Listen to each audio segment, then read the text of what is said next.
욥기 42장 16절 17절 욥기 이제 마지막 구절입니다. 우리 한 목소리로 함께 읽을까요? 시작. 그 후에 욥이 140년을 살며 아들과 손자 4대를 보았고 욥이 늙어 나이가 차서 죽었더라. 아멘. 오늘 욥의 죽음이라는 제목으로 함께 우리 말씀을 짧게 살피도록 하겠습니다. 욥의 인생이 참 파란만장하죠. 인생은 바다의 파도와 풍랑처럼 우여곡절이 많다라는 의미입니다. 그게 인생이에요. 우리가 그 여정 다 겪어야 됩니다. 우리가 살아가는 삶에서 일어나는 기쁨도 겪어야 되고 고난도 겪어야 되고 또 축복도 겪어야 되고 우리가 병들어 죽는 것도 다 겪어야 돼요. 건너뛸 수가 없습니다. 우리가 건너뛰려고 해도 그렇게 할 수도 없어요.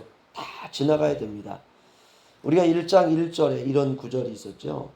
우스 땅의 욥이라 불리는 사람이 있었는데 그 사람은 온전하고 정직하여 하나님을 경외하며 악에서 떠난 자더라. 이런 욥도 파란만장한 인생을 지나서 드디어 죽음 앞에 섰습니다.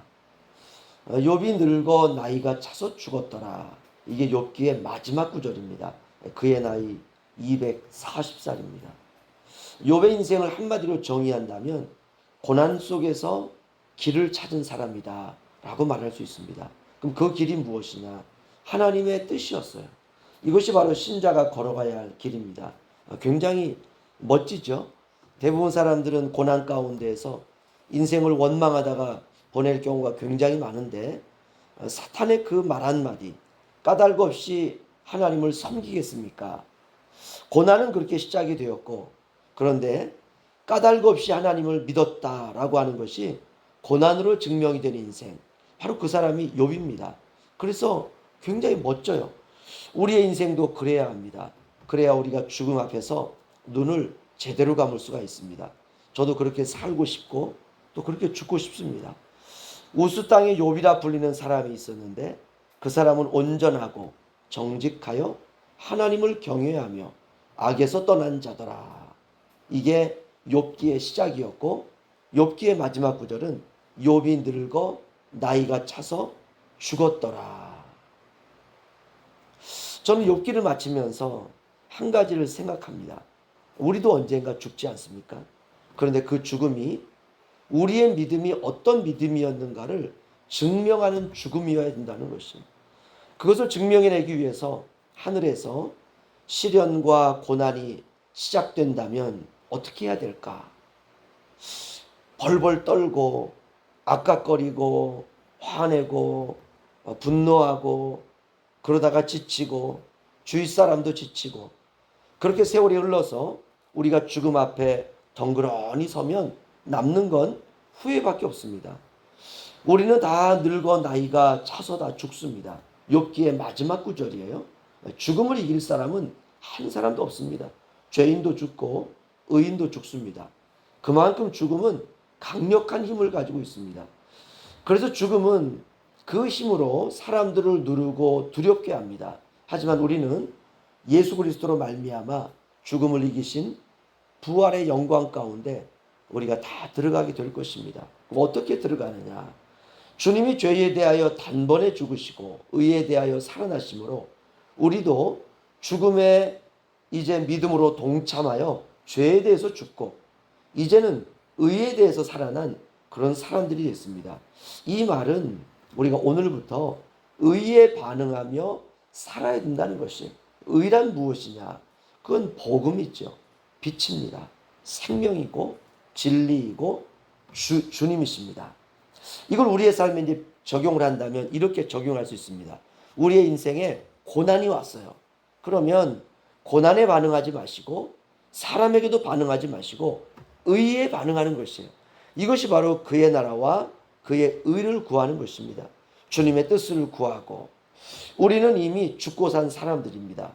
삶과 죽음의 끝을 우리가 왔다 갔다 했어요. 주님과 함께 죽고 주님과 함께 산 것입니다. 그래서 우리는 인생의 판을 다 알고 있습니다. 아, 우리의 인생은 십자가에서 주님이 달려 죽으시고 부활하셨듯이 우리의 삶 속에서도 죽음이 있고 부활이 있구나. 그렇다면 이제 고난이 올 때 내 생각과 내 반응에 반응하면 안 돼요. 주님의 뜻에 반응하는 것입니다. 이렇게 살다 보면 외로워요. 고독합니다. 하지만 그 길을 가는 것이죠. 사람들은 까닭이 있기 때문에, 이유가 있기 때문에, 원인이 있기 때문에 살아갑니다. 그러나 우리는 까닭 없이 사는 것이에요. 우리의 인생은 원래가 하나님의 은혜였습니다. 은혜라고 하는 것은 내가 아니요 하나님이십니다. 이거죠. 그렇다면 이제 그분이 내 삶의 까닭이고 그분이 내 삶에 내가 살아갈 이유가 되시고 내가 살아갈 목적이 되십니다. 우리가 이 항해를 시작한 것입니다. 우리는 욥과 달리 우리는 이미 복음을 보았고 복음을 알았고 복음을 들었고 복음을 경험했습니다. 그래서 우리는 욥보다도 확실한 인생길을 갈 수가 있습니다. 그 인생길 끝에 주님이 기다리고 계십니다. 바로 그 모든 삶의 근원이 되신 주님을 만나는 것, 그것이 삶과 죽음의 경계입니다. 우리가 거기까지 가는 것입니다. 오늘 욥이 늙어 나이가 차서 죽었더라 라고 하는 이 마지막 한 구절을 통해서 우리도 언젠가 늙어서 나이가 차서 죽을 때가 옵니다. 그때까지 욥이 고난의 한복판에서 그가 진리의 길을 찾은 것처럼 저와 여러분도 그 진리의 길을 우리의 인생의 한복판에서 발견하는 오늘 하루의 인생, 우리의 삶이 되시길 주의 이름으로 축원합니다.